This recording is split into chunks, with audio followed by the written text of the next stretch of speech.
What's up, everybody? King Triple C here, the Olympic champion, flyweight champion, the bantamweight champion of the world. And I got a public service announcement to all you wannabe MMA casuals or MMA fans for that reason. You guys make sure to listen to my boy's Story of the Fight with Will and Miro. You know why? Because Triple C said so. And if you don't, you can do me a favor and you can bend the knee to King Triple C too.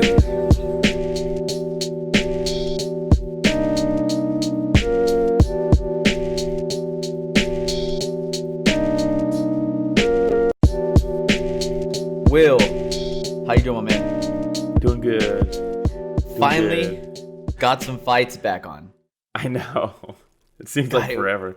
It did seem like forever. When were the last fights? It was last Wonder week Boy in December? versus Neil, so it must have been like mid-December. I just feel like it was like a month. It was. That's probably why it felt like it then.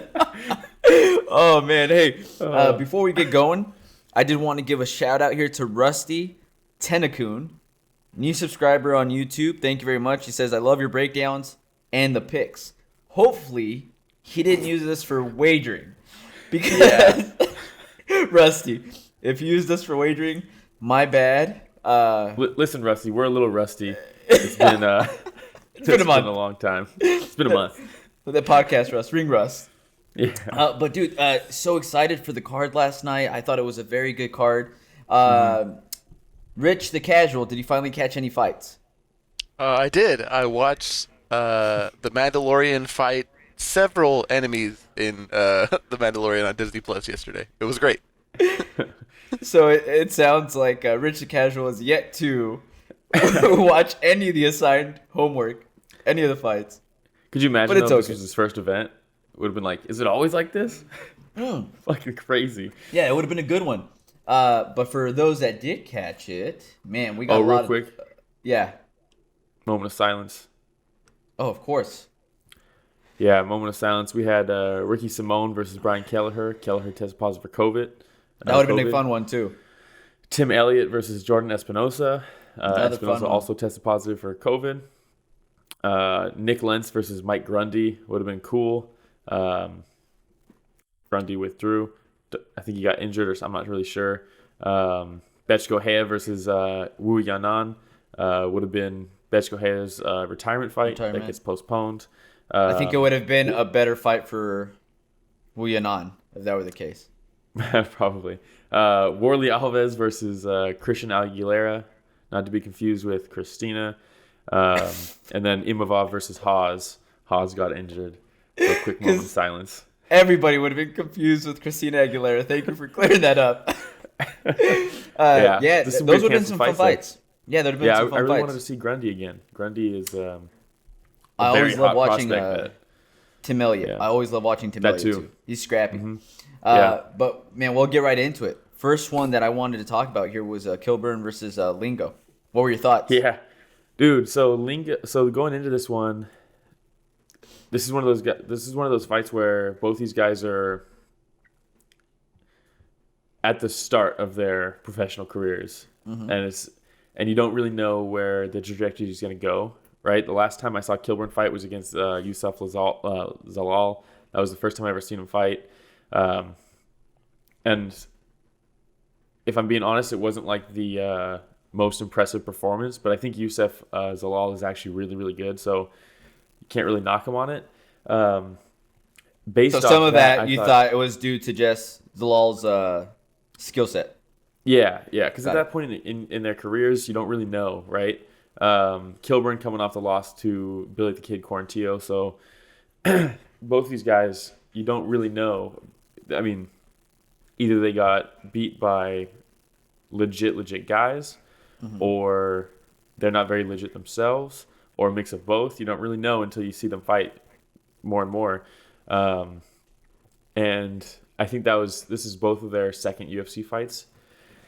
And man, Lingo, man, came out like a bat out of hell, dude. That 1-2 that he was throwing, he would double up on the jab, throw the two behind it. And man, it was smooth, dude, and fast. And that's not something that I expected to see based off his striking in his last fight. he just looked very like rudimentary in his last fight that I saw. So he just came out, and I think Kilburn kind of thought the same thing, honestly. Yeah. I think he was a little like taken off guard by how quick his hands were. Maybe those UFC jitters the first time around for Lingo. Could be, yeah. Yeah, definitely. And Youssef Zalal has a lot of kind of hype behind him as a pretty like noteworthy prospect. And I think the narrative going into his first fight was they're building up Youssef. They're going to give him a guy who's kind of been on the regional scene and all this stuff. So that's got to play mind games. You know what I mean? Like if you're looking online and everybody's talking about how this is a good starting point for Youssef and all this stuff, it's like, man, I'm a fighter. Like I can fight. So I mean that could also play a part in his performance in his first fight. But man, he looked really good in this fight. A lot of promise. Lingo, his boxing was solid, and that's funny that you mentioned the double jab with the right, because I put that in my notes that it was just so crisp. Yeah. And it kept on finding a home. Every Even time. when Kilburn was trying to use some head movement, he was anticipating it. He was seeing it before you do it. Yeah. And he was so light on his feet, on his toes constantly, and his ability to get in and out really quickly was super impressive. So I really like Lingo, and I think he's fighting out of Dallas, Texas as well. He is. So, When I saw that, I was like, all right. You know how I feel about those local boys over here. You know how I feel. So, Dude, it's a good scene over there, honestly. It's starting to get better and better. Mm-hmm. I Maybe think it's turning into one of those hotbeds. Maybe because it's becoming a hotbed. Maybe Rich the Casual will start paying more attention to some of those fights instead of the Mandalorian. So the next one, Moras versus Melo. Oh, you do want to talk about it? No, I don't. But Okay. I'm bringing it up because it's one of the only times that I felt like I had to fast forward the fight. And I love watching the women scrap too. And I think I've said it before. Whenever my wife is watching the fights with me, she wants to watch them too because they're always game. Not that The next one was game, great. but it's just the constant ha ha ha ha every time she would throw the jab, not even landing. And Dude. I don't know if you've noticed, but sometimes Melo clocked her so hard that even after she got clocked, she's like ha and I was like, you didn't throw a punch, you got socked. Yeah. But yeah, just we'll skip over that. Felipe versus Tafa. Yeah, the heavyweight Nick Diaz. Oh my god, Dude, this was a freaking great love this fight. This was a great fight. Love this. I watched this one while I was on lunch. Because I tuned in while I was on lunch. This fight was on, and I was so happy that I caught this fight live, dude. I was like sitting in my car and I'm like screaming at my phone. Yeah, it was just an exciting fight, man. Well, dude, for me, we just finished a TV mounting in Soledad, and then the next job was in Carmel. So it was like another 50-minute drive where I just had my cadet drive, and I was just sitting in the passenger seat watching this one live. Dude, I was so excited because we're not supposed to work overtime at all. So it's like, all right, cool. I start at 7:30. I don't take a lunch. I clock out at 3:30. I get home. Fights aren't even starting yet. You know, I'll be able to catch all of them. Yeah, I'll at least catch the main card. Blah blah blah. On my way to work, 6:50 in the morning, I'm watching like previews and stuff, and they're like, and prime time, 3 p.m. Eastern, and I was like, wait, what? 3 p.m. Eastern, and then I look at it real quick, and it's like, oh, the fights start in 2 hours. It was 7 o'clock, so I was pissed. You know, but there's something about watching the fights live, but at the exact same time, there's something about being able to fast forward all that other BS filler shit that they put in between the fights whenever there's a fight that ends early. And you're just sitting and waiting and waiting and waiting. You could still fast forward to the walkouts if they show the walkouts. Fast forward to the introductions. Man, and that was kind of cool to do last night too. At the same time. Did you avoid like spoilers and stuff? Were you able to watch it not knowing anything? I avoided spoilers for the most part. The only thing that I ended up seeing was a result for the Max Holloway fight because my phone started blowing up. They're hard to nowadays. It used to be easy, dude. You used to just I just won't go to forums. Yep. It's not like that anymore. Now it's everywhere. Man, for the fight, I just wanted to say, Tafa in the first round was so calm, so relaxed. So disciplined. Dude, and it just seemed like he was in the Matrix for a lot of those shots that Felipe was throwing his way, where he was just leaning back side to side, and he was avoiding so many of those shots. The outside league leg kick that he was landing, the rear leg body kick, That southpaw versus orthodox body kick is brutal. Dude, he just had an answer. Anytime Felipe would get close, he would check him with something, and then you could see Felipe was getting frustrated too, man. And it looked like as long as Tafa could stay disciplined, which it looked like he was going to be able to do, he would probably just continue this for 3 rounds, maybe get a finish. But man, Felipe came out that second round and was like, did what he had to do to make it dirty. He had to make it dirty. And even then, I think it was like 2 minutes into the second round where he catches him with something solid. And I think that scared Tafa a little bit. Instead, if I get caught with many more of those where I'm not expecting it's going to be an early night. So he said, let me put myself in a position where I can expect some of these shots, even if it's in a phone booth, fighting in a phone booth. But, man, just forehead to forehead. Dude, body shots, round, uppercuts. Oh my god, dude!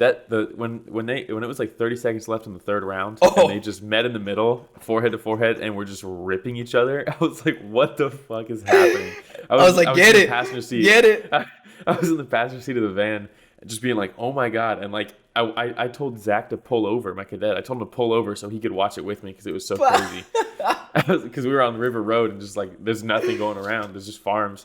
So we're like, I was like, dude, pull over. You gotta see this shit. It was crazy, man. He's like, what's going on? What's going on? No, I just need you to watch these fights with me real quick. This is crazy. Yeah, we didn't pull over, but I did tell him to. Man, how did you have it? Because I had Tafa winning the fight first and third round. How did you have it?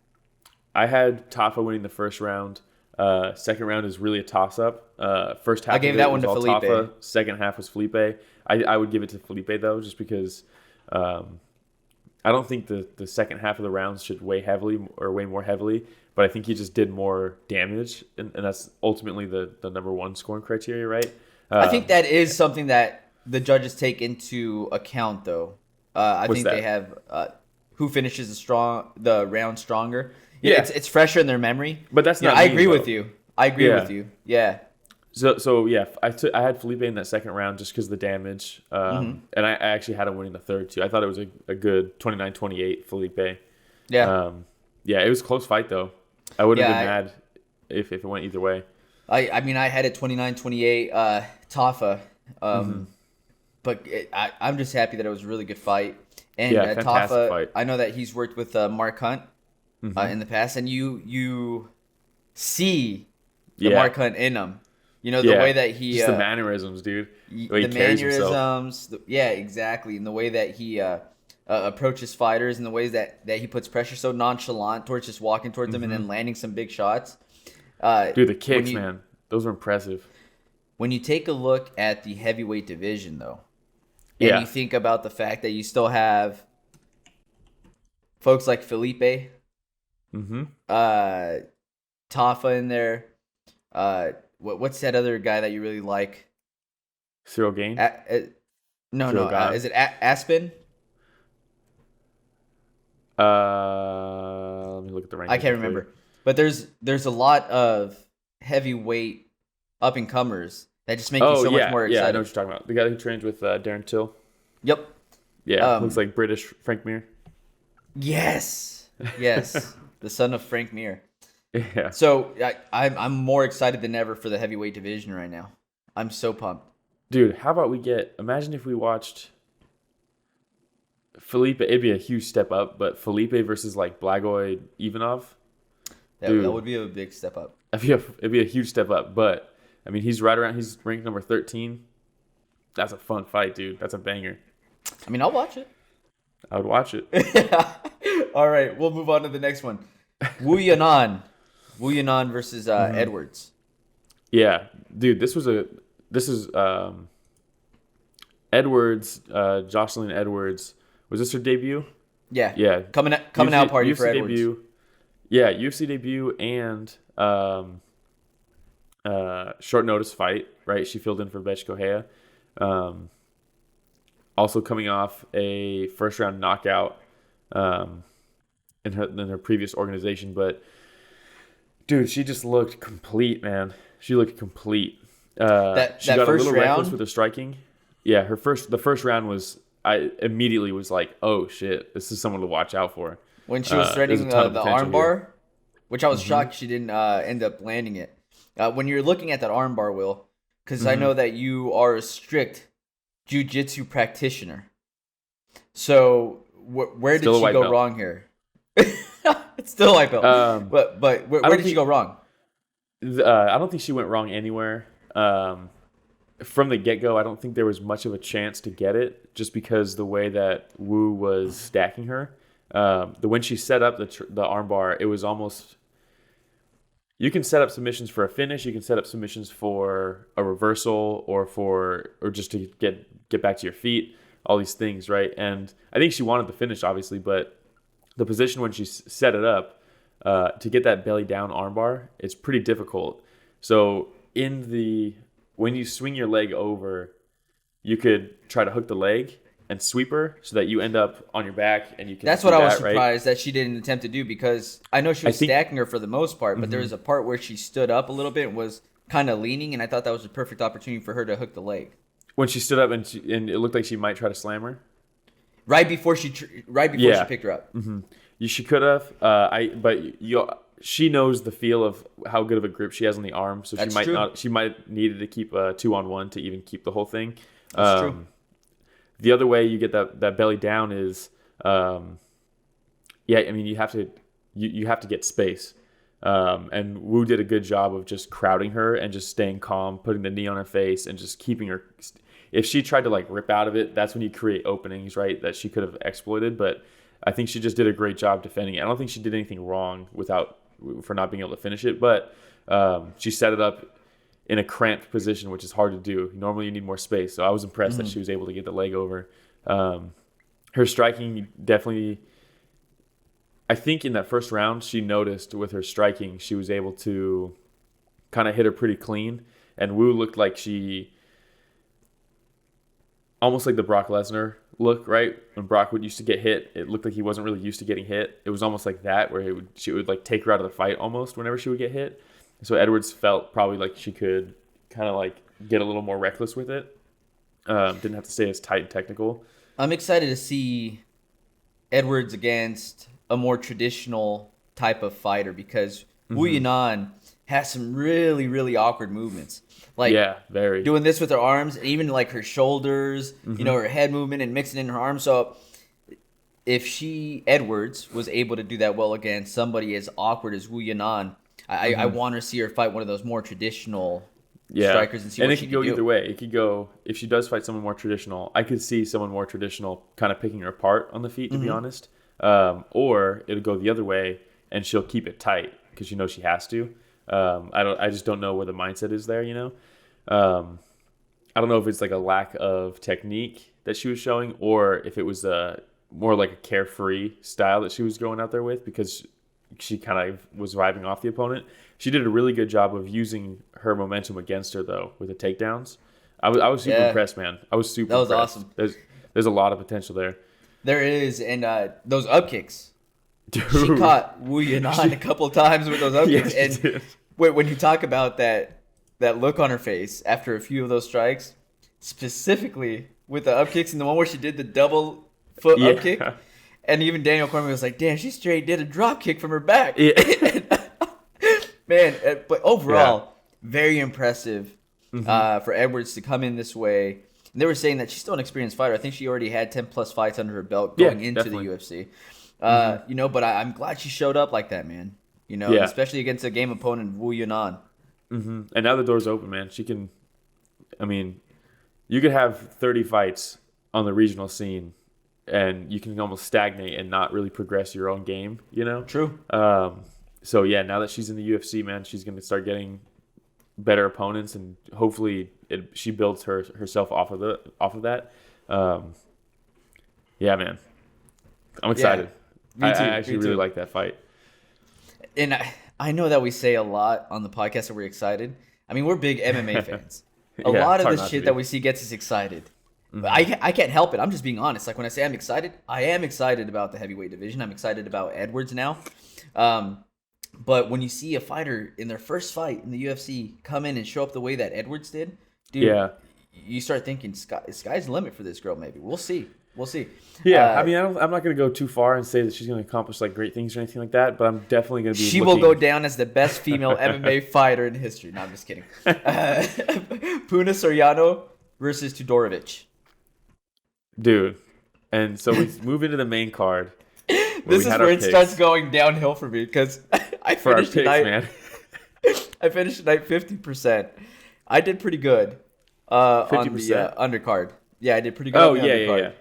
For me, I only made picks for the main card, right? So I was a cool 2 for 5.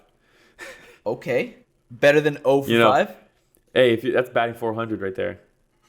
In the MLB, if you maintain, you'd go down in the Hall of Fame. Yeah, you maintain that for your whole career. That's Hall of Fame right there. That's Hall of Fame, dude. Baseball Hall of Fame. Man, the biggest issue that I saw with Todorovic in this one was the fact that he continued trying to move back to avoid these straight punches of Puna Soriano. At first, it was looping hooks, and then Soriano made the adjustment to those straight punches. And I remember reading one time, I was reading about Muhammad Ali and how his trainers used to get really frustrated when he moved back. Yeah. And they would tell him, hey, if there's a train coming straight at you, are you going to try to move back or are you going to move off to the sides? Yeah. And Ali's like... Muhammad Ali said, I'm the greatest of all time. Shut your... Pretty much. Pretty much. But that's just what kept on running through my mind when I kept on seeing Todorovic. And Todorovic, even after he got knocked down the first time, granted, he was probably concussed, but did not make the adjustment whatsoever with his head movement. Just continued trying to go back, and it was just a matter of time for Puna Soriano to put him out with those heavy Hawaiian bombs. Hands, man. Dude, so, heavy Hawaiian bombs. This one I had Dusko winning. I mean, obviously we had our episode, right? But I think if you watch Soriano up until this point, it's all looping hooks. It's all looping hooks and uppercuts, overhands. Not a ton of straight punches. So I think, and you watch Dusko's last performance, he's all head movement. He's no defense, no blocking. It's all head movement. So I think he expected Soriano to be head hunting, throwing looping shots, and he's like, I'll just move out of the way and I'll pick him apart. Like you said, Soriano made that adjustment very early, started throwing the straight punches. I've never seen him throw like that. And like you said, Dusko couldn't. I don't think he could make the adjustment because when you get rocked and your days, you go back to your training, right? You're on autopilot. It's all instincts now. So what are Dusko's instincts? I think his instincts are head movement, dodging, stuff like that, because that's how he fights. So I don't think he had the wherewithal to even make the adjustment because he was getting cracked. He got dropped, 3 times in the round? He got dropped a lot. I lost count. Yeah. What do you think about Mouthpiece Gate? Yeah, I saw a comment that was like, did anybody else see John Jones hand up the mouthpiece from underneath the cage? Dude, that's crazy, man. Only in this sport can shit like that happen, man. And I think Dana White covers that too, where he's like, the undercards were meh, and then the first fight on ABC, the fucking mouthpiece gets stuck between the fence and the canvas. Like, when do you ever see that? Man, this is where I wish. While someone's rocked. Yeah, and so he's getting time to recover. Yeah. And then this is how you know that Todorovic was kind of not all there, because he starts trying to help Herb Dean. I know. To get the mouthpiece out. He's just like, okay, I guess I'll try to get it out. But it's like, bro, no, take your time. Yeah, maybe sit down. Maybe sit down. Dude, maybe stop letting your legs carry you, man. But, man, death by head movement this fight.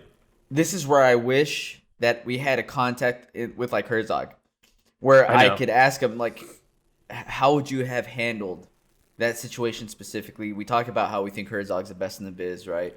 And he did. He showed again in this card that he's the best. He sure did. He sure did. And Mark Goddard once again showed that he seems disinterested before the fight started. But I just wonder how Herzog would have handled that, because Herb dug at it for a while before he was like, somebody have another mouthpiece. Yeah. Right? And no dig at Herb. I'm sure that he hasn't gone through that situation very often.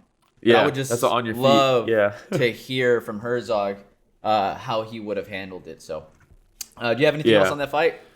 Yeah, just because I'm actually still... You see Dusko has a ton of heart, obviously. He was getting fucked up. He got dropped, I think 3 times. I actually think they could have let this go, this fight.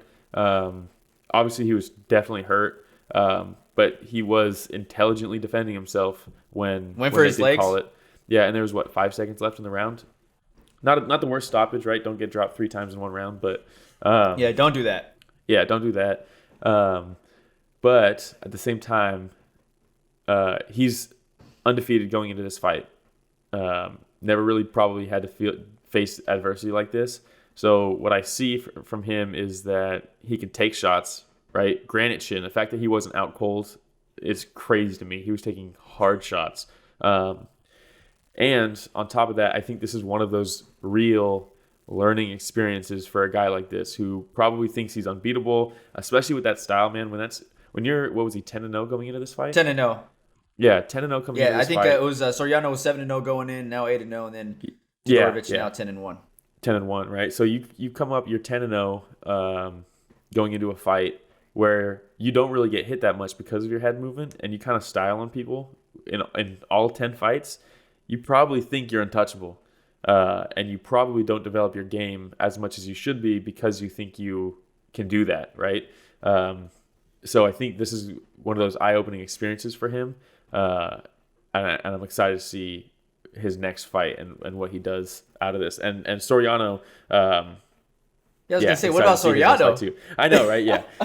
Obviously, I'm a huge Todorovic fan, but yeah, Soriano, man, looked good. He looked good. It's hard to make those adjustments, man. Especially you almost get written off as a fighter sometimes when you are just a head hunting, looping, punch throwing kind of guy, and people think. I mean, I thought there's a chance he could win by knockout in this fight. But I thought because of that, stylistically, he was going to get styled on. But he made the adjustment, and that's what you look for potential in a fighter is can you make adjustments during the fight? He definitely did, and quick too, man. He realized it right away and switched up his game. So that's impressive. Poor Todorovic. All right, Rest in peace. we'll go over the Buckley versus Chirico. Hey, my bad, I was pronouncing it Chirico before. Yeah, but it's Chirico. Yeah, and this is one of the ones where so a couple things. Hardy was fantastic last night. he's so good, man. He's so good. And I know we've talked in the past about when it's Hardy with Felder, how it gets a little too cheesy sometimes. And I think that Hardy with DC is the perfect combination. It's so good. Of professional with still, making it sound like you're watching the fights with your boys. Yeah. Fights with the boys. But when he says looks like he stared in the eyes of Medusa. And DC does it.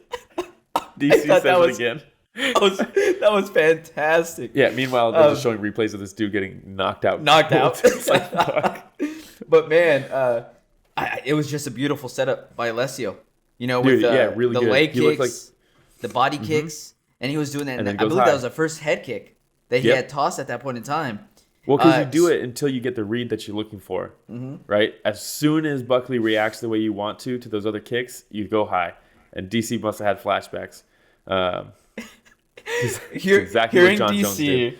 Hearing DC explain, like when he's like, "Hey man, sometimes these punches get you right in the eye," and then he explaining like, "Yeah, when you get kicked in the body and then you go high, it's kind of hard to read that sometimes." Yeah, and it's like you could just replay exactly what he's talking about in your head. I know. But you just see the image of him crying just like slowly fades in and then fades away. Hey, all I know is that when DC cries, we all cry. Okay. I know. Yeah. With it's like Buckley seeing your dad cry. You're like, this isn't supposed to happen. With Buckley, the question mark comes up now where he's got 2 wins and 2 losses in the UFC. 2 wins by knockout, 2 losses by knockout. Right? Where does this put Buckley in your head?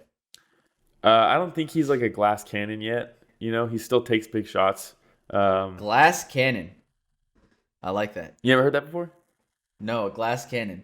Yeah.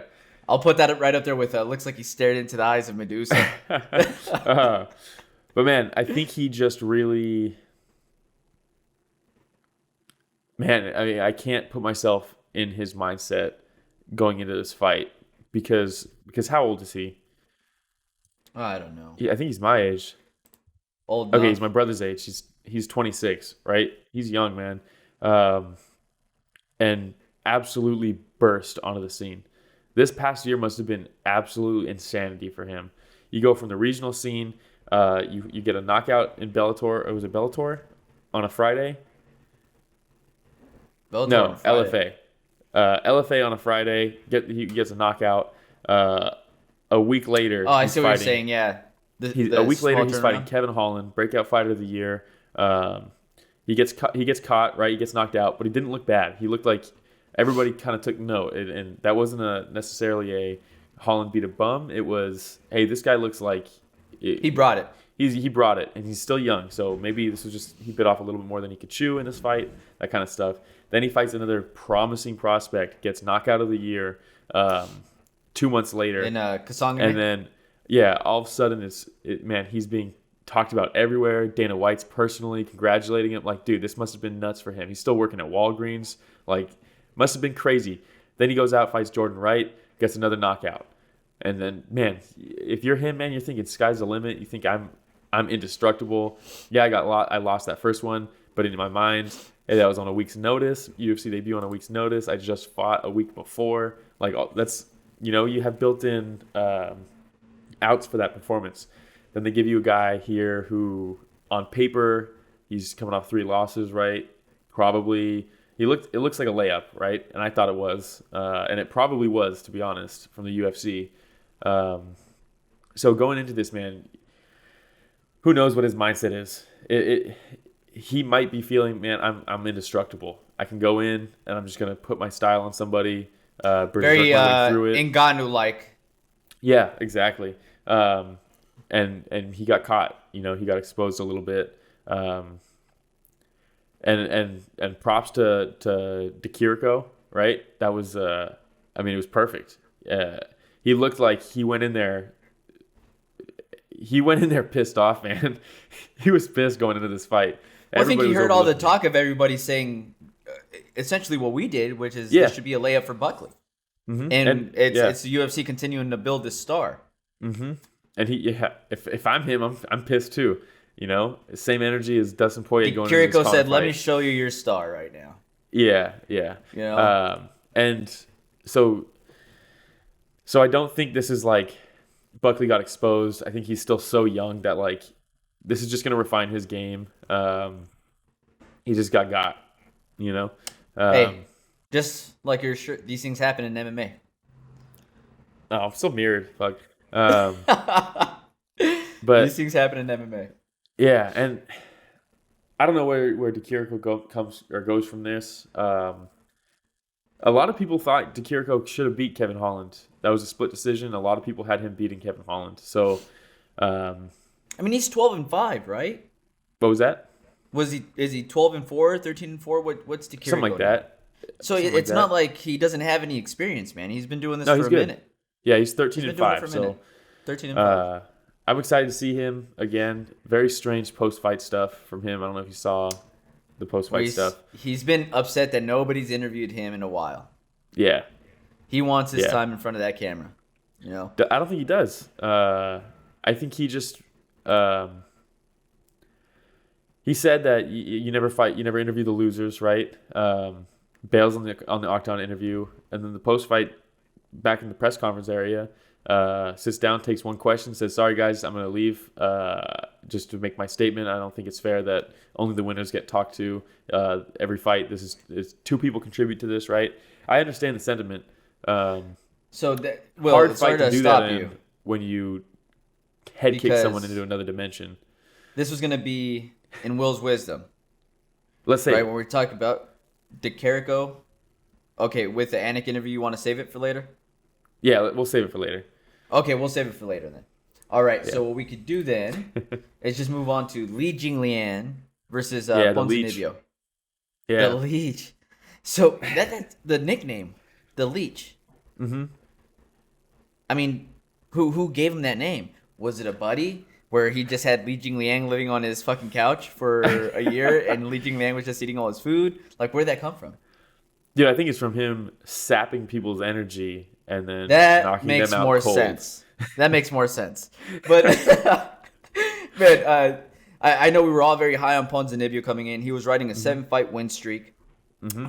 That stud, George, Yeah. even brought up the fact that we wanted to keep an eye on Ponzinibbio. Now, by any means do I think that Ponzinibbio is now out of the picture.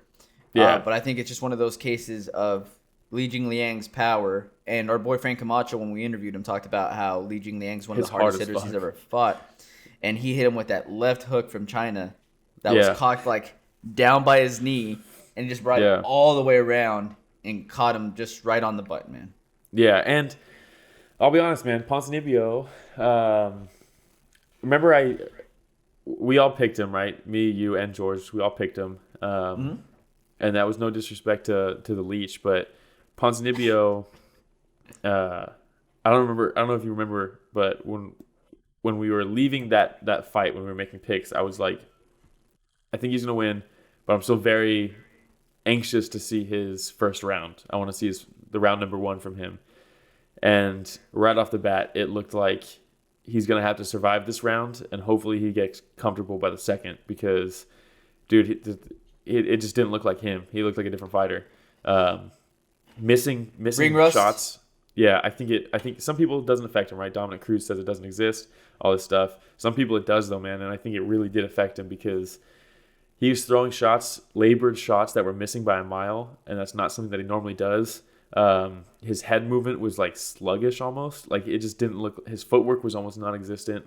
The biggest problem I saw, Will, was that he kept on coming in with a right, and he'd cock it back so far instead of getting in a good defensive position. He'd punch, cock it back like really quickly, and he'd leave his cheek wide open again for that left hook from China. Yeah, and I think the Leech, man, took advantage of this opportunity. But man, he's tough, man. I wasn't surprised at this. Obviously, I picked Ponzinibbio, but I wasn't surprised. I think the Leech kind of got overlooked a little bit by a lot of people. I think Ponzinibbio is different because, man, he wasn't just injured. You know what I mean? He had like bacteria infection. Like it was a tough 2 years, man. It wasn't just like an infection in his bones or something like that. Something crazy, man. Just like I don't even know, but I think he would benefit from taking a step down in competition. He's not young, by any means. 34. Yeah, so he's younger than me, but again. Yeah. not in fighting. Yeah. So I'm not ready to write him off or anything like that. I don't think he got exposed or anything like that. I think it's just ring rust, honestly. And I'm not going to take away from the Leech, right? That was a beautiful shot, put him out cold. And this is the one that I was talking about with Herzog proving to be one of the best in the game, man. That was fantastic stoppage. Fantastic. The fact he only ate one follow-up. Herzog was across the cage. I don't even know how he got there. He's like a little so ninja. quick, man. Yeah, it was so quick. It's all that exercise bike he does, dude. That dude's. You watch his Instagram stories. You watch his Instagram stories. That guy's always on the exercise bike, dude. Is he? All he I does. don't stalk him. I don't stalk him like you will. I know that's your boy right there. I do. But when I was thinking about like a head movement, this is a fight with Li Jingliang. When I was like, Todorovic just needs to watch this when he is out of his fight, because Li Jingliang had some fantastic head movement throughout the entire fight as well. Nothing crazy, not over the top, right? Just just enough to slip, right? Slip and rip. The two things that I noted as well was all class from Li Jingliang, which is as crazy. soon as he laid him out. Yeah, dude just lays down right next to him and starts like hugging him and like patting him on the head. I'm like, he's out, bro. Yeah, like, give him a second, but all class. Yeah, Ponzinibbio thought it was an early stoppage, and I disagree. Your boy was salty. Ponzinibbio was salty. He was back in the hospital fighting that infection. Definitely should have been fighting. He wasn't happy. And then your boy Li Jingliang can sure talk during an interview. Yeah, damn, man. I feel so bad for his translator. I was like, how is he going to remember all that shit you're saying? Because he'd be going off, speaking Chinese, and then he's going off for like 2 minutes straight, and he goes, he's looking forward to his next fight. I'm like, that's not all you said, bro. That's not all you said. All right. Anything else on that fight? Real quick, too. Crazy that Ponzinibbio versus the Leech, not one eye poke in that fight, when both of them are historically eye pokers. The Leech, eye raker on the ground. You watch some of his fights, man. He's Straight, digging his fingers in those eyes on the ground. That's gnarly, man. Yeah, let's see here. All right, Condit versus Brown. Great fight. What a great fight. What did you think about it? I enjoyed it. Okay. There's some folks that were like, oh, a couple of legends at it, and I think we mentioned it on the prediction podcast where I said it'll carry some nostalgia for some folks as well that have been watching MMA for a long time, and we have a former WEC champ, interim champion Condit, and Matt Brown has just always been a game since he's been in the UFC. Two of the best nicknames. I know. The Natural Born Killer versus the Immortal. Dude, and then you find out like why he's the Immortal is like, god damn, bro. And you want to share it for the listeners that might not know why his nickname's the Immortal? Yeah. So Rich the Casual is probably like, what's going on? Yeah. Matt Brown has had substance abuse issues earlier in his life and died of a heroin overdose. Was dead, not just like declared dead and then revived. So that's why he's the Immortal, right? You can't kill him. Interesting fun fact after this fight, Carlos Condit's last two opponents have both died from heroin overdoses and were brought back. Court McGee also same thing. So Are they just cherry picking opponents at this point? If you die of a heroin overdose, don't go fight Carlos Condit. Jesus. Make a note. But man, all respect to Matt Brown, man. I love Matt Brown. He's always been such a cool fighter. And again, the story you just mentioned, and people just love an underdog story, a good underdog story. So for him to go from that to what he's doing now and being a good role model, a good father. Man, he's such a good dude, yeah. Dude, he's just a fantastic guy. At least it seems like it, right? So I love Matt Brown. I always have. Wish him nothing but the best, man. I'm talking like he's retiring. I don't know if he's retiring. We just don't know. Yeah, we just don't know. But I hope we continue seeing him fight because he can still scrap, man. Dude, that was a great fight. It was a great fight. It was a fantastic I expected a fight. stand-up war, and we got a ground war, man. That thing was sick. The great transitions, great takedowns. A chess match. Submission It was attempts. a chess It was match awesome. on the ground. Yeah, a grueling chess match. That was, man. That takedown that Carlos Condit hit. I was just about to say that. Yeah, that Carlos Condit takedown in the second round, I think it was. Yep. Was like, fuck, that was awesome. And we were kind of talking shit about having the crowd, right? I do think they upped the crowd volume on the broadcast a little bit. But man, to hear them react to that takedown, instantly, I was like, Goosies. I was fucking pumped. Yeah. Goosies. Got some goosies, bro. I was, at this point, during the Dusko fight, we're not allowed to work overtime right now, right? I finished my jobs. We're back in the warehouse, finished doing notes, all that stuff. Meanwhile, I have the fights on my phone. And there's a few people in the warehouse, just all kind of hanging out, talking and stuff. Store's slow, right? Nothing's really going on. OMS, they're just doing OMS picks, basically, nothing else to do. So everyone's kind of just hanging out in the warehouse. And we got back to the warehouse during the Dusko fight.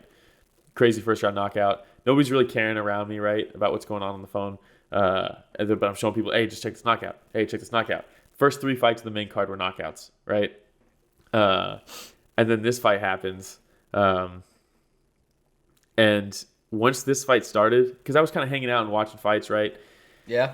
Once this fight started, instantly glued to it, man. And as soon as that takedown landed and the crowd went crazy, I almost completely blocked everybody out and was just like, here I am. This is fucking awesome, man. It just felt so good, man. The fact that these guys put on a show like that and it wasn't an empty arena, some fights are almost better because there's no crowd, right? But man, Matt Brown versus Carlos Condit, there has to be people there for that. And yeah, for sure, it was the right call. It completely changed my opinion on it. In an upcoming fight, when you think about like Poirier versus McGregor, I think that's why the UFC waited so long to get McGregor another fight, is because he's another one of those fighters, along with Poirier, that just adding a crowd, that element, makes it so much more exciting and better, right? Yeah. Another quote from Dan Hardy during this fight: "He might be immortal, but he still bleeds." Yeah. I was like, Dan Hardy, my awesome. man. Yeah. My man. Dude, I've been watching a lot of Dan Hardy videos. His YouTube channel is fantastic. Yeah? Fantastic. Yeah. I'll have to check it out. Dude, really good stuff. I could listen to him talk about fights all day long. Great YouTube Because of his channel. accent? It's not just that, man. It's just his understanding of, not just his understanding of the game, but understanding of what it takes to put yourself in there and what these people are giving up. And the way he goes over fights, he's such a good analyst that he can break down the matchups and the techniques and all this stuff, but also he balances in that factor of just like putting it all out there and like what you're giving up, the years off your life at the end, potentially, all this stuff. The way he balances those two things when he's explaining things, and his understanding of history, man, like the way he's a historian. He's a true he's historian. a historian, man, and the I way actually he talked to, incorporates that too, it's awesome. I talked to Rich the Casual about that Dan Hardy's a historian because after lunch, like I said, I had just watched the Felipe versus Tafa fight, and you hear Dan Hardy say, they call him Sagat, synonymous with Muay Thai. Yeah. And then DC's like, yeah, like the guy from Street Fighter. And then Dan Hardy's like, or like the real Muay Thai fighter named Sagat. He goes, that was a real guy? The whole time I thought it was just Street Fighter. He's like, man, you're a historian, Dan Hardy. But man, I love Dan Hardy. Man. I love all that stuff. So man. good. It's So like good. it's like when I hear Mike Tyson start bringing up Alexander the Great and talking about all these conquests and stuff. It's like, man, just like the human nature of it all mixes together like that, and it's just, man, I love hearing shit like that. It's awesome. For sure. So shout out Were Dan you Hardy. happy with the decision? I felt like Condit was a more active fighter. I thought that I had Condit 30-27. Me too. And even when they were on the ground, like I felt like Matt Brown a lot of times was just working a lot towards positioning, head positioning, while Condit seemed to be trying to be more active on top, get more strikes in. Did you see it the same way? Yeah, I could see. I wouldn't be mad if it was a 29-28 and they gave Matt Brown the first round. For sure. But I did have Condit, even though he was off his back on that first round. Way more active. Way more active, throwing up submissions. Great high guard work from him, dude.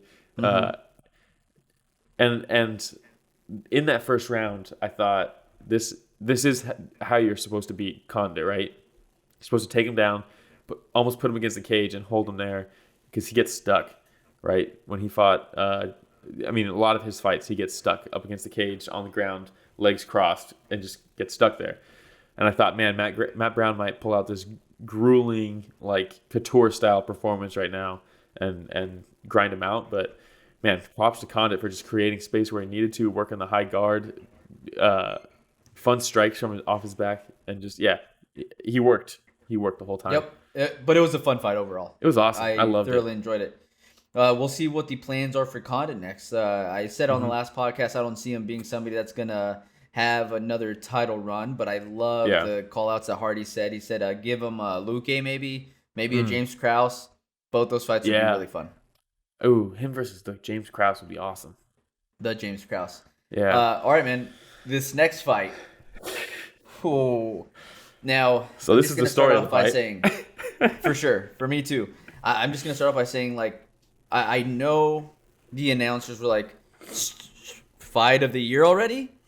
I mean, but technically, I don't.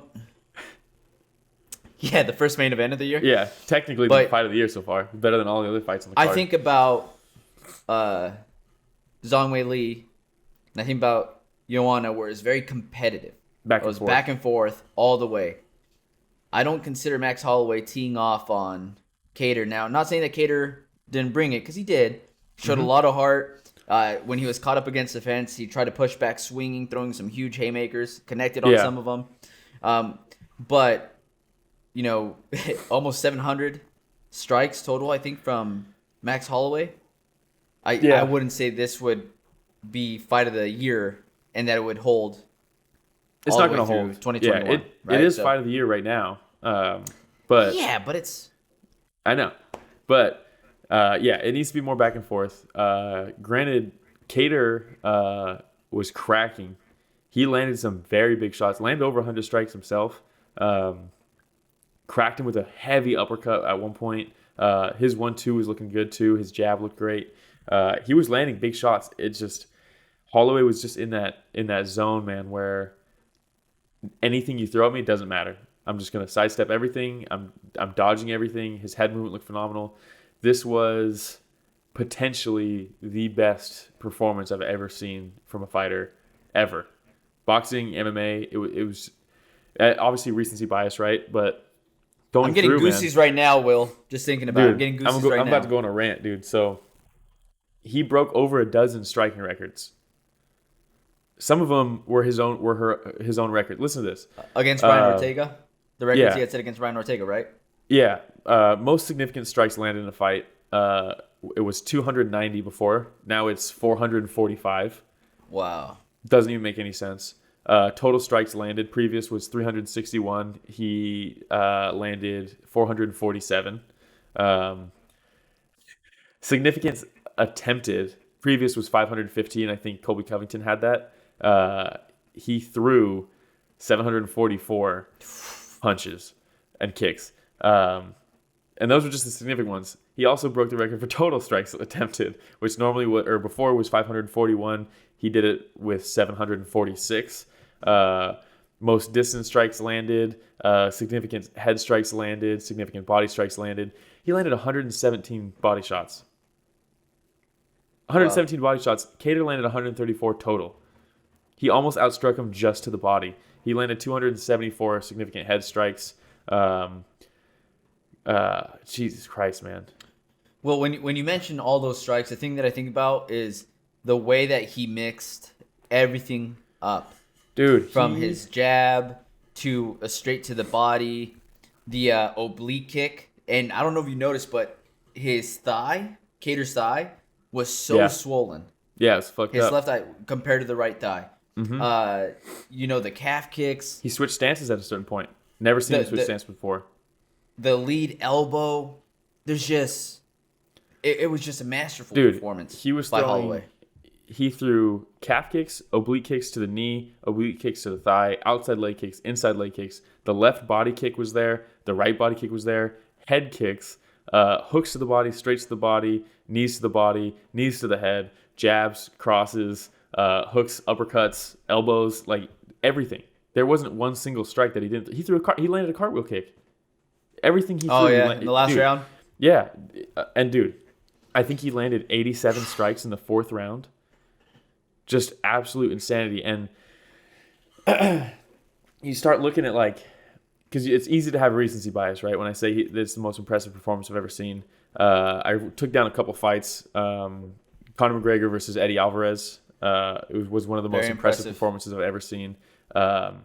Because the power that he was landing at and the accuracy combined was just insane to me. Because he's knocking Eddie Alvarez all over the place and still landing follow-up shots. It was just incredible to see. Dillashaw versus Renan Barão, the first one, when Dillashaw wasn't even in the UFC game, took the title fight on short notice. Nobody even considered him even ranked, I don't think, at the time. Renan Barão was pound for pound number one. Dillashaw comes down, beats the brakes off of him, and then finishes it in the fifth round. Absolutely masterclass. Cody Garbrandt versus Dominic Cruz is up there also. That's a really good one too. Where he's dodging everything Cruz is throwing and just knocking down Cruz. Before Cruz was unhittable. Cody Garbrandt was looked at as just a power puncher with not much to his game.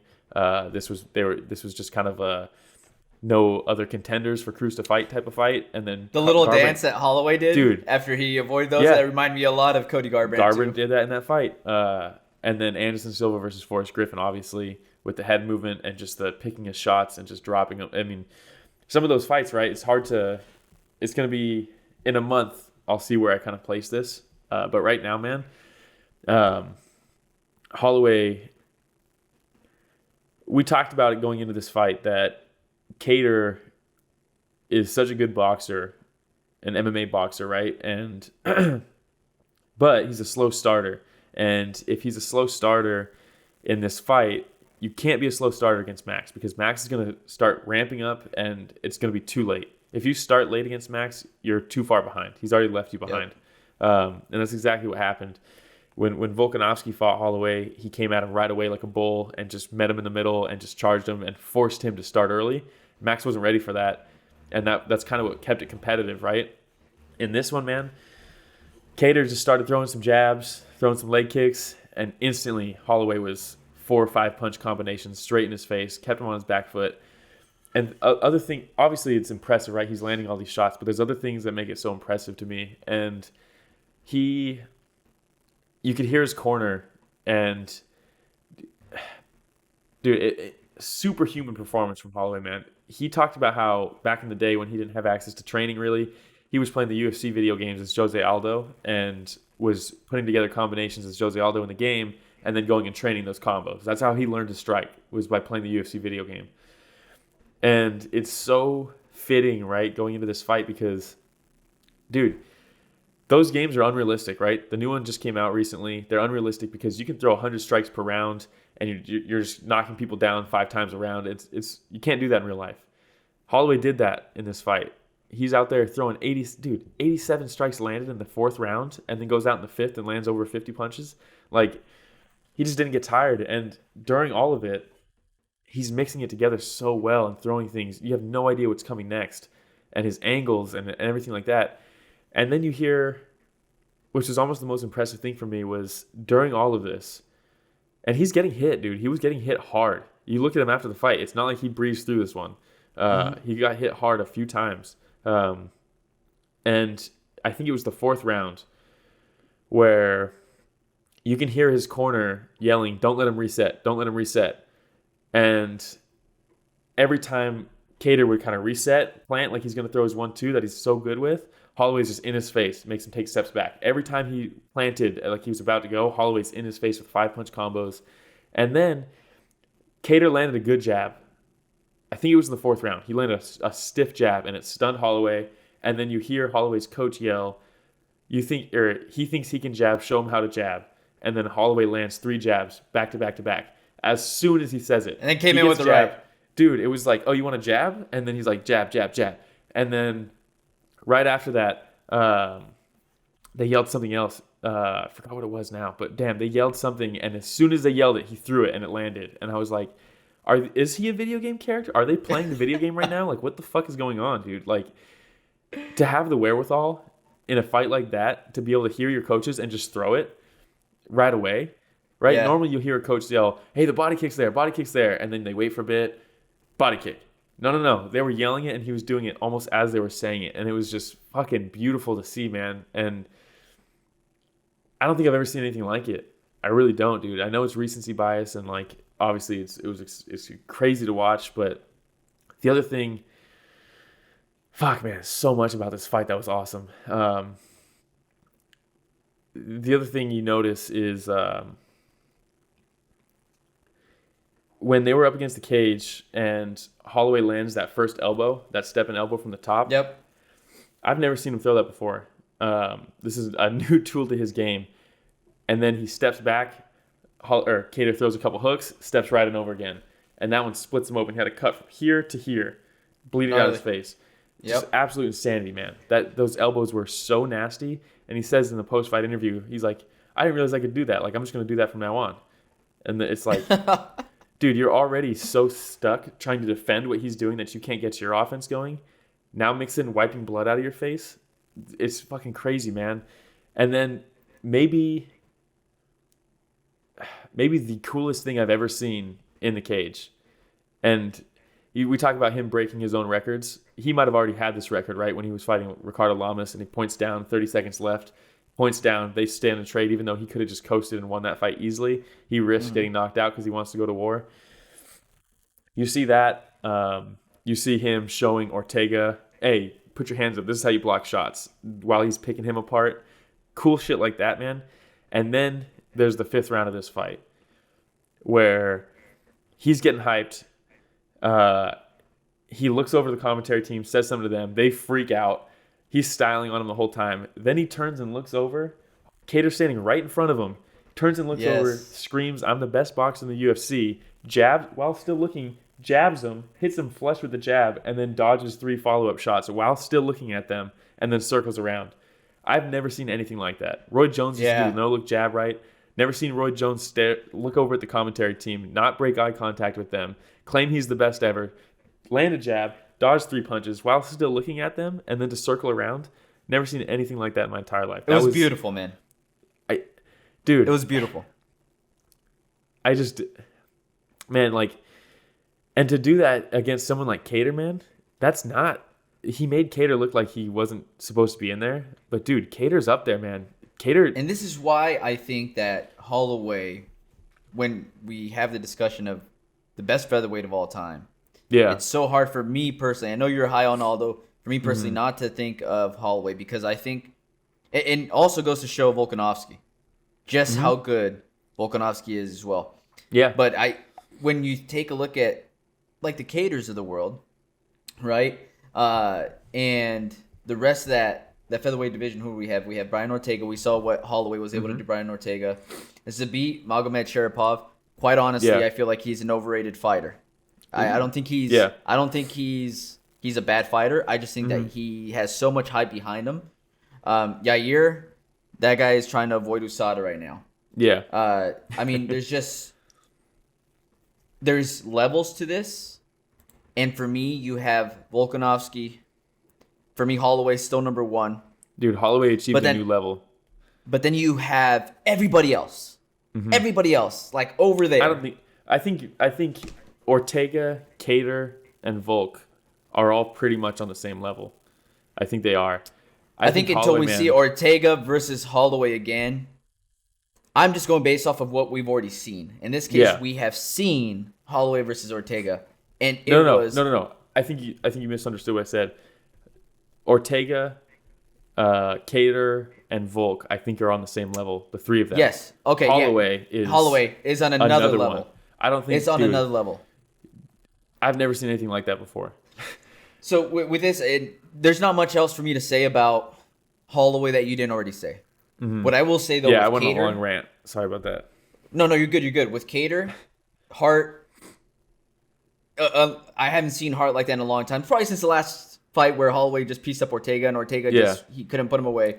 But what Hart by Kattar? Dude, he's smiling in between rounds. He was pieced up in the second round, and in the middle, they told him you have to be first because they saw with everything that Holloway was throwing at him, he was waiting and trying to defend what Holloway. He didn't know what to expect. You're stuck. When he came out being first in the beginning of the third round, he started having more success. Yeah. But then again, with just the way that Holloway was mixing it up, he went right back to waiting for Holloway to make the first move, which just led to his demise, man. But and then don't let him reset. It's such a tough one because we always say the gyms, the trainers, the coaches know their fighters more than anybody. How do you feel about that, Will? Would you have stopped at any point in time?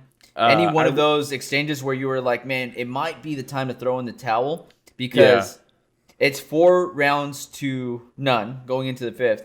Dude, 50-42. He's getting pieced up. Yeah, 50-43, 50-43, 50-42. It's an absolute clinic.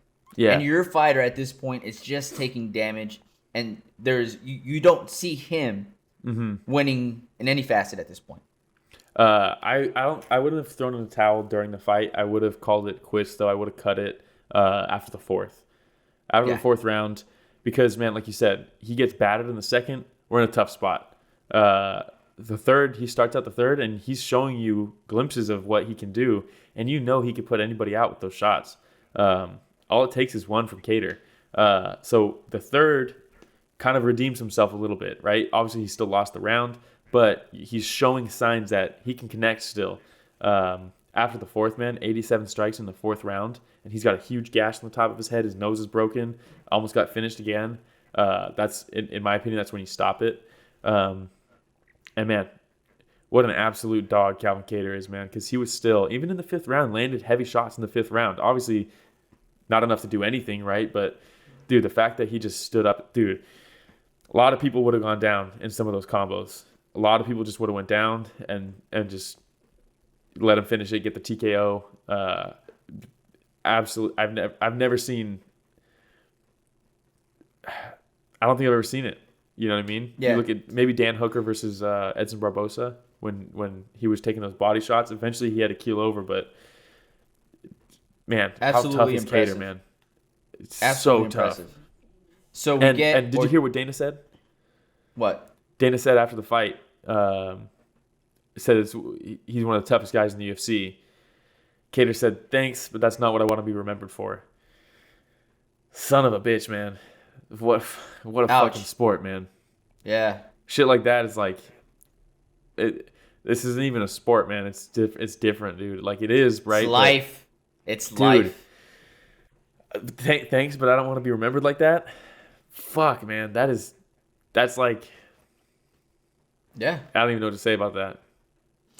And we think about the division. We got Volkanovski versus Ortega coming up here in a couple months. Mm-hmm. I still think winner of that fight needs to fight Holloway again by the end of the year. Yeah. Now, I don't know Dude, if you you can't- remember, Can't- your boy predicted Holloway holding the belt by the end of 2021. Yeah, I think T-City beats Volkanovski, and I think Holloway beats T-City. Holloway's next fight has to be for a belt. Holloway's next fight, like, dude. Give him Ngannou. I almost look at this Holloway as a title versus defense. Ngannou. I almost look at this like a title defense for Holloway, to be honest. I think he beat Volkanovski both times. One was definitely Same. close. The other one I thought Same. Holloway definitely won. And Kattar, man. Kattar's a title challenger, man. He really is. This should have been a title fight for Holloway. You go back to the drawing board of your Kattar, right? See what it is that you could do and learn from this. I just don't know. Dude, we talked about like Dusko gets knocked out relying on his head movement too much. That's something he can learn from, right? Buckley goes in guns a-blazing, not respecting his opponent. And that's something he can learn from. Kattar with this man, I don't know what you can learn from other than I'm never going to be champ in this division. Other while than Holloway's there's here. levels. Other than there's levels. Because what do you learn technically from this? That's what I'm saying. I don't know. Dude, I Holloway just just beats people, man. Holloway's just... And overall, what a main card for ABC to kick it off with. Dude, it was perfect. Wow. 3 first-round knockouts to start it. An absolute grappling clinic by Matt Brown and Carlos Condit, back and forth. Awesome grappling, just to say, hey, this isn't boxing. It's not all knockouts. And then one of the best performances I've ever seen in my entire life, not just in MMA, but man, in all of just like humanity. You know what I mean? Like, this is just Max Holloway did things that, like, you're not supposed to be able to do that when somebody else is trying to do the same to you. And fuck, You man, know what, it's Will? just- I'm thinking about getting a Max Holloway picture right here. dude, he already is in the pound for pound conversation, right? And the greatest featherweight of all time, potentially. It's either him or Aldo. The difference is Holloway's still going up, dude. You know, Yep. Aldo has had his moment in the sun almost. He's you know what I 29. mean? Yeah, man. 29. And you hear with going into this fight, Kattar says, "I'm a senior in boxing. Max is the freshman." And in that 5th round, you hear Max scream, "This freshman came to play," while he's piecing him up and he's battered, and just fucking Did you see his post-fight interview too, where he's like, "Sometimes the freshmen come take your girl." yeah. You know, he's like, "I'm one of those freshmen. I'm gonna come take your girl." And I was like, "Oh damn, man, let's take it easy. The dude's already I know, battered pretty dude. bad. You know, let's Dude, with a performance like that, overall man, matchful performance." just a masterclass, man. You look at, yeah, like I said, right now in my mindset, it's the best performance I've ever seen. But we'll see if that holds up. All right, you want to go over to Will's wisdom? Yeah, let's do it.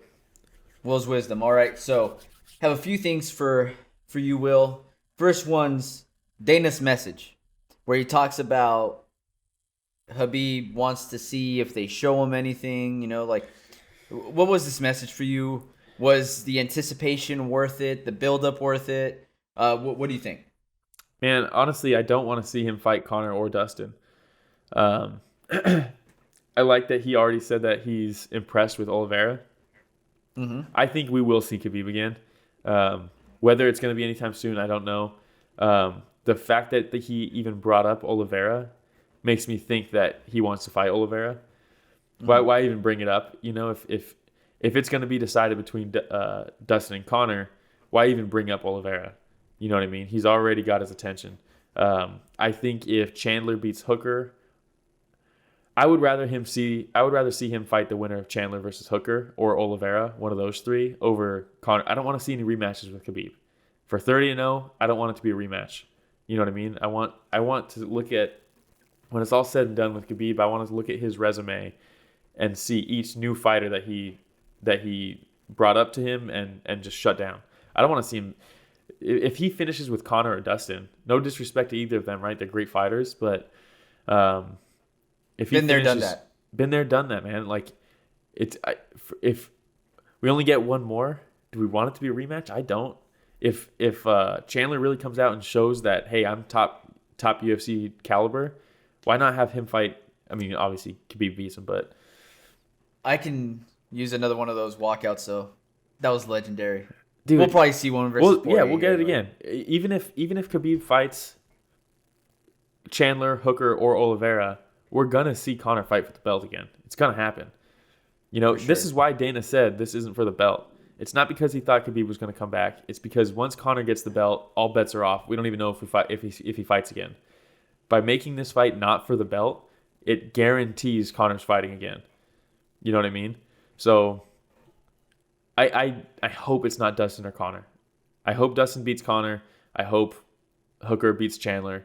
I would love to see Oliveira versus Khabib. I just want fresh blood in there. If we're going to get one more, I'm not wasting it on a rematch. Just bleed. You know? Yeah, just Just fucking bleed. dude. All right, You know what I mean? With Holloway going into this, he mentioned the fact that he did no sparring, no heavy sparring on his last fight, this fight. Thoughts on sparring versus not sparring for these MMA fighters going into their major fights? I think it's something that is... Robbie Lawler did the same thing for a while, eventually started sparring again. He said the same thing. I already know how to fight. Why am I losing my chin potentially and chipping away at it? You have a number of shots you can take, right?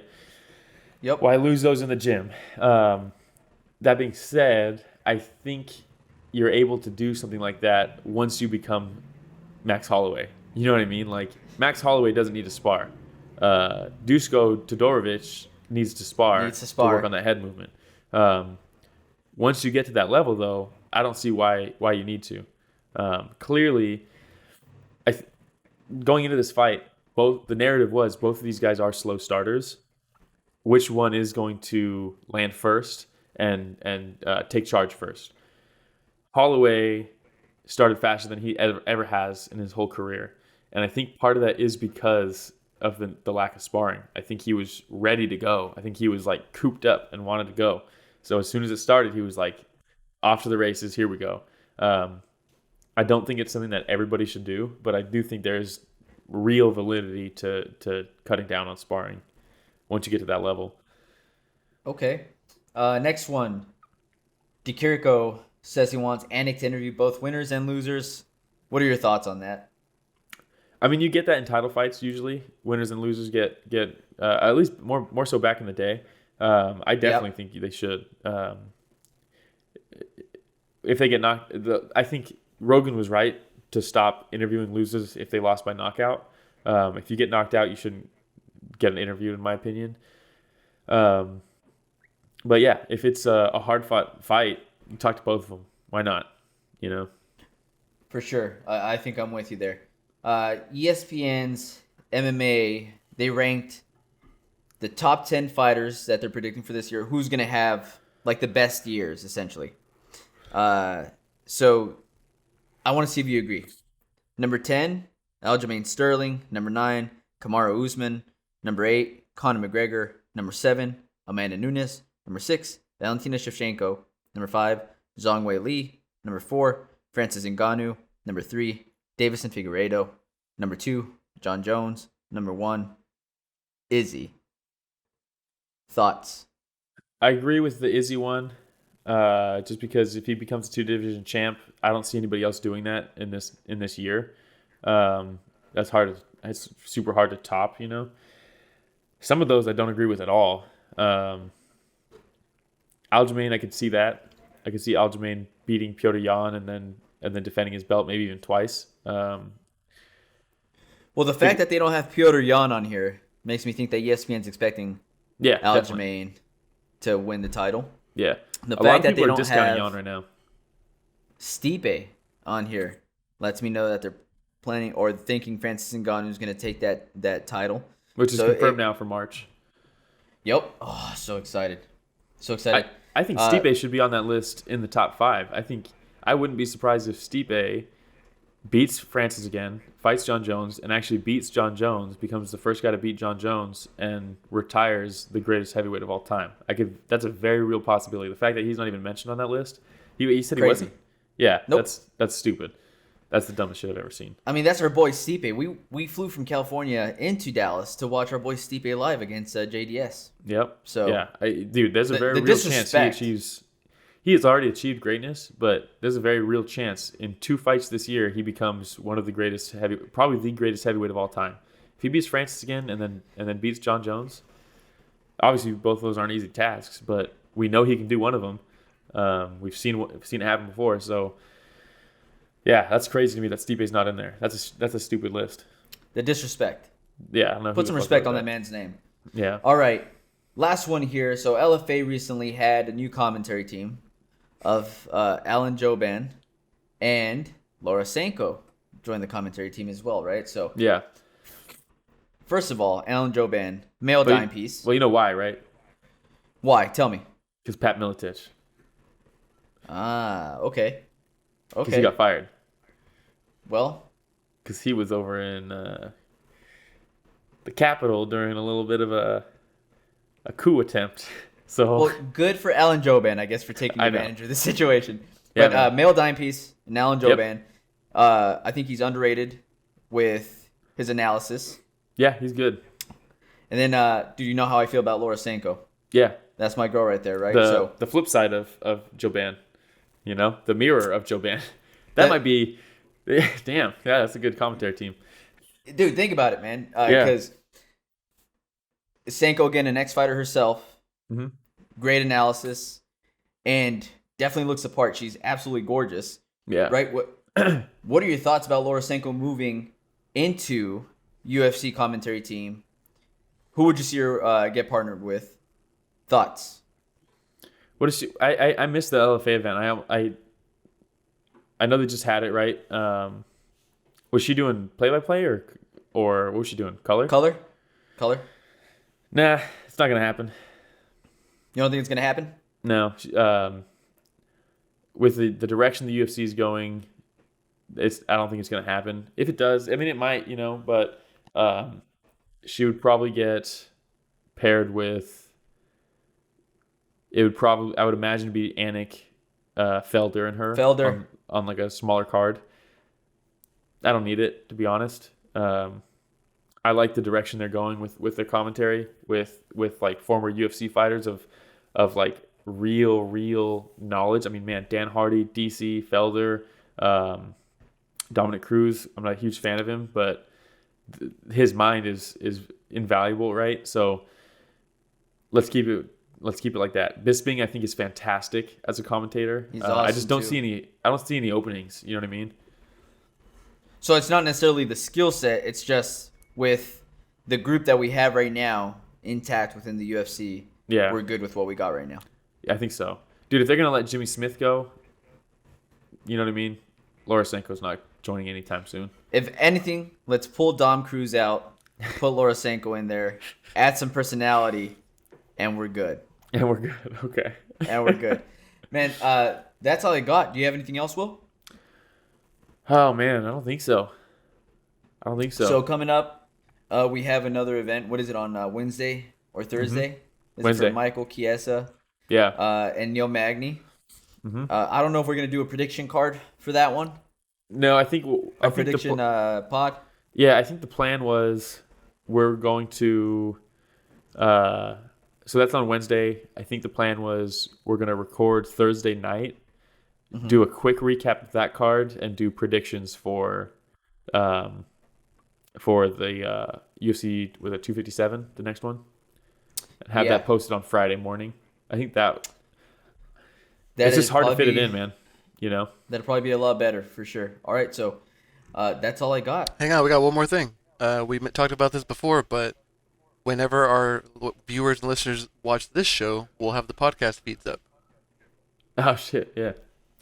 Oh, Wait, can you there we explain that a go. little bit more? Because I still don't even understand that shit. Oh, it's pretty simple. I'm gonna take the audio from this recording that we're doing right now, And the platforms are going to increase with time, but at the very least, we're going to be on Anchor.fm for podcast listening, audio only. Spotify will come with it immediately. Apple Podcasts should be there too, but I don't have an exact date.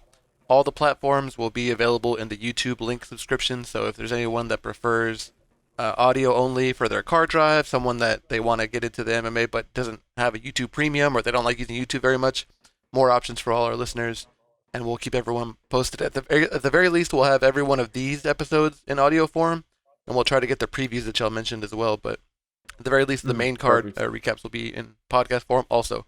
So please, when you see them, like and subscribe on, leave a review, leave a rating, all that good stuff. That would be really appreciated as we try to grow the show. Well Awesome. said. Rich the Casual coming through, watching Mandalorian, and reminding us about the podcast being available on more platforms. And I'm excited about that too, Will. Yeah, that's cool, man. That's cool. I love it, man. And we ordered some new shirts. Those will be arriving pretty soon. I think that we said that we're going to hold like some type of contest to get some free shirts out to some listeners. So stay tuned for that as well. Some cool shirts. And other than that, yeah, you seem super excited. Hey, man. That was a Dom Cruise type introduction. I spent a lot of time on those shirts. You know what I mean? Didn't even get All a right, shout everybody. out for my hard work. Shout out to Will. We have some new shirts. All right. Thanks for listening to the story of the fight, everybody.